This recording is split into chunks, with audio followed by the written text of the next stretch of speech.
Hello, my name is Calvin. I'm from Virginia.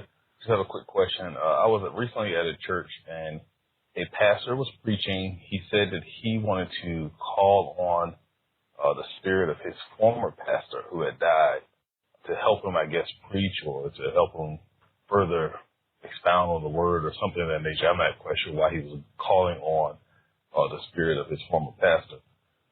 To validate that, he actually referenced 2 Kings 13, starting at the 20th verse, where it's talking about Elisha, a dead man being thrown into the grave of Elisha, and when the dead man fell on his bones, this dead man stood up. He referenced that to say that's valid, that I can actually call on my dead pastor, to his spirit to come alive in me. And I was kind of looking at that like, that doesn't sound right, So I just want to kind of get some, clarity on that. Am I right in thinking that doesn't sound right? And number two, can you kind of explain what was happening in 2 Kings 13 when somebody, a dead man was put on his body? Why did he revive, and what was going on at that time?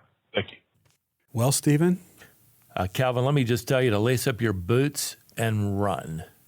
Don't darken the door of that place again. That man is involved in dangerous mysticism, spiritism.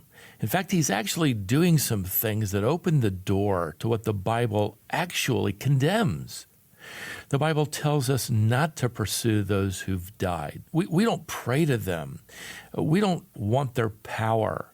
He's completely missing the context of what's happening here in 2 Kings chapter 13.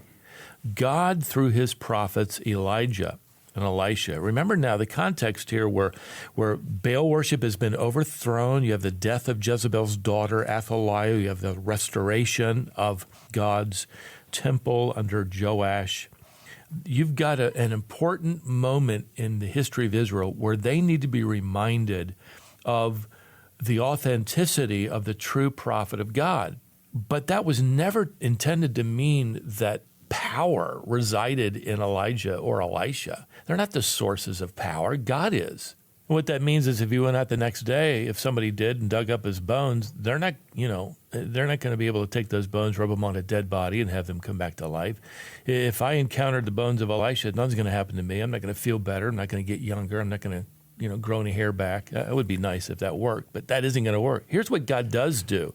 He tells us through his prophet Isaiah, when they say to you, inquire of the mediums and the necromancers, by the way, those are the people in contact with the dead, who chirp and mutter, should not a people inquire of their God? Should they inquire of the dead on behalf of the living? In other words, you never call upon the power of a dead person, saint or whomever. You don't call on them for aid. It doesn't matter how godly they were in life. See, this man is opening the door for you to pray to the saints or you to go after people who've died to somehow mystically gain their power. Why call upon a human in the first place when you can approach God the Father directly by the intercession of God the Son through the ministry of God the Holy Spirit? They empower you. They equip you. They enable you to accomplish what they're calling you to do. So here's the Apostle Paul. I'm going to say this and then we'll quit this question. But here's the Apostle Paul praying. This is what he's praying for, Ephesians chapter 3.